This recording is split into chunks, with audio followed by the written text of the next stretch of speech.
حضرت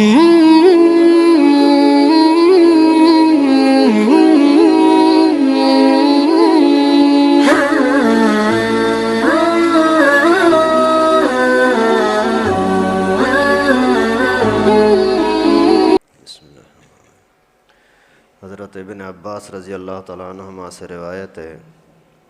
کہ رسول اللہ صلی اللہ علیہ وسلم نے فرمایا، من سکن البادیۃ جفا ومن اتبع الصید غفل ومن اتی السلطان افتتن، کہ رسول اللہ صلی اللہ علیہ وسلم نے فرمایا، جو جنگلات میں دیہات میں رہتا ہے وہ طبیعت کا سخت ہوتا ہے، جو شکار کے پیچھے لگتا ہے وہ غافل بن جاتا ہے، جو بادشاہ کے دروازے پر آتا ہے وہ فتنے میں پڑ جاتا ہے۔ اس حدیث مبارکہ میں اللہ کے نبی نے 3 چیزیں سمجھائیں۔ ایک یہ کہ دیہاتی ماحول میں رہنے والے لوگ طبیعت کے سخت ہوتے ہیں، مقصد اپنے مذہبی جو ان کے رسم رواج ہوتے ہیں اس کے اندر آسانی سے دین کی بات قبول نہیں کرتے،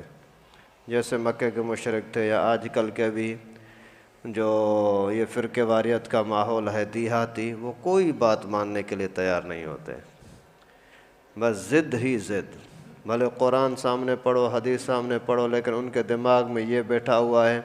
نہیں بس میرے پیر نے یہ کہا وہی صحیح اور سب کچھ غلط۔ میں طالب علم تھا اس زمانے میں، ایک مرتبہ جمعہ کسی مسجد میں پڑھا رہا تھا، تو وہاں کسی نے بیان کے دوران سوال کیا، نبی پاک صلی اللہ علیہ وسلم قبر میں حیات ہیں یا نہیں؟ تو میں نے عربی میں عبارت پڑھی کہ حیات النبی صلی اللہ علیہ وسلم فی قبر ہی ثابتن، بس اتنا پڑھا ہی، حالانکہ اس کا نظریہ بھی یہی تھا، میں نے جو حدیث پڑھی اس کا مقصد بھی یہی تھا کہ پیغمبر کریم کے حیات ثابت ہے قبر کے اندر، بس اتنا میں نے بولا، اس نے کچھ سمجھا ہی نہیں اور شور مچانا شروع کیا، توبہ توبہ، یہ تو نبی کو بھی نہیں مانتے، نعوذ باللہ۔ تو دیہاتی لوگ یعنی سخت طبیعت کے ہوتے ہیں، وہ جلدی سے کوئی بات قبول نہیں کرتے۔ کیوں؟ اس کی بڑی دلیل یہ ہے کہ وہ علمی ماحول سے، نیک لوگوں سے محروم دور ہوتے ہیں، تو صحبت جب نہیں ملتی تو پھر سرکشی آتی ہے۔ دوسری چیز اللہ کے نبی صلی اللہ علیہ وسلم نے یہ بتلائی کہ من اتبع الصید غفل، جو شکار کے پیچھے لگتا ہے وہ غافل ہو جاتا ہے۔ تو یہ جو بھی لوگ کبھی جاتے ہیں بھائی پرندوں کے شکار کے لیے چلے گئے، کوئی ہرن کے شکار کے لیے، خرگوش کے شکار کے لیے، جو شوق کیا کرتے ہیں، پورا دن چلا جائے، نماز چلی جائے، کھانا چلا جائے، کوئی پرواہ نہیں ہوتی، بس مجھے تو اس شکار کو پہنچنا، وہ یہاں سے بھاگا جا رہا ہے، ادھر سے جا رہا ہے، اس کے پیچھے جا رہا ہے، کبھی تو گاڑی پر ہوتے ہیں، گاڑی ایکسیڈنٹ کر دی، گھوڑے پر ہیں، گھوڑے کو گرا دیا، مار دیا، بس اسی غفلت میں پڑے ہوتے ہیں، آگے چلتے ہی رہتے ہیں۔ اور یعنی شکار کے پیچھے لگنے والا آدمی غافل ہو جاتا ہے۔ یہاں جو لوگ مچھلی کا شکار کرتے ہیں یہ روزگار کے لیے کرتے ہیں، اس وجہ سے ان کو بھائی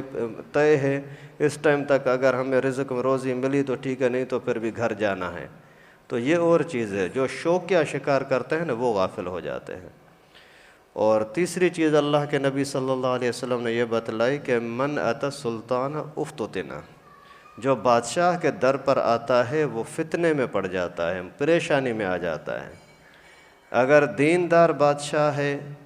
تو اس کے ساتھ ملاقات کرنا ثواب کا کام ہے، اگر دیندار نہیں ہے لیکن دین کی دعوت دینے کے لیے، اچھی بات اس کو کہنے کے لیے یا غلط بات سے اس کو روکنے کے لیے جاتے ہیں، تو علماء نے لکھا ہے یہ جہاد سے بڑا جہاد ہے، عام جہاد سے، تلوار کے جہاد سے بھی بڑا جہاد ہے کہ بادشاہ کے سامنے جا کر کے حق کا کلمہ کہا۔ خود پیغمبر کریم کا فرمان ہے کہ یہ اعلیٰ جہاد ہے، بڑے شان والا جہاد ہے، جو بادشاہ کے سامنے حق کا کلمہ کہا جائے، اس کو برائی سے روکا جائے یا اچھائی کی دعوت دی جائے۔ باقی اگر ویسے ہی چاپلوسی کے لیے جاتے ہیں تو وہ بندہ کبھی بھی فتنے سے بچ نہیں سکتا، اور ہر زمانے میں ایسے لوگ ہوتے بھی ہیں۔ ابھی اگر آپ نے اس کی ناجائز کام میں غلط کام کرنے کے باوجود، بے حیائی کے ماحول میں ہونے کے باوجود آپ اس کی تعریف کر رہے ہیں تو آپ کا ایمان گیا، آپ کی آخرت برباد ہو گئی۔ اور اگر ایسے بدکار بادشاہ کی اگر مخالفت کرتے ہیں تو پھر خطرہ ہے کہ تیری دنیا چلی جائے گی، تو فتنے میں یقیناً آدمی پڑ سکتا ہے۔ اس وجہ سے اگر جاؤ حق کلمے کے لیے بھلے مر جاؤ لیکن حق ہی بولو، اور اگر حق نہیں بول سکتے تو دور رہو، اچھا ہے۔ آج کے زمانے میں بھی دونوں طرح کے علماء ہیں، نعوذ باللہ۔ کچھ تو ایسے ہوتے ہیں جا کر چاپلوسی کرنے کے لیے، کچھ ایسے ہیں کہ ڈنکے کے چوٹ پر مقابلہ کرتے ہیں، بھلے حملے ہو جائیں، خود کچھ بمباری کر دیں، گولیاں برسا دیں، کتنے بھی حملے کریں، لیکن کوئی ڈرنے کی پرواہ نہیں کرتے۔ آج کے زمانے میں بھی اللہ کے فضل سے ایسے ہیں۔ تو پیغمبر کریم صلی اللہ علیہ وسلم نے اس حدیث مبارکہ میں تینوں کو وضاحت کے ساتھ بیان فرمایا۔ اللہ تعالیٰ سے دعا ہے کہ اللہ پاک ہم سب کو ہر طرح کے فتنے سے اپنے فضل و کرم سے محفوظ فرمائے۔ لائک کریں ہمارے چینل کو اور سبسکرائب کریں اور بیل آئیکن کو دبانا نہ بھولیں۔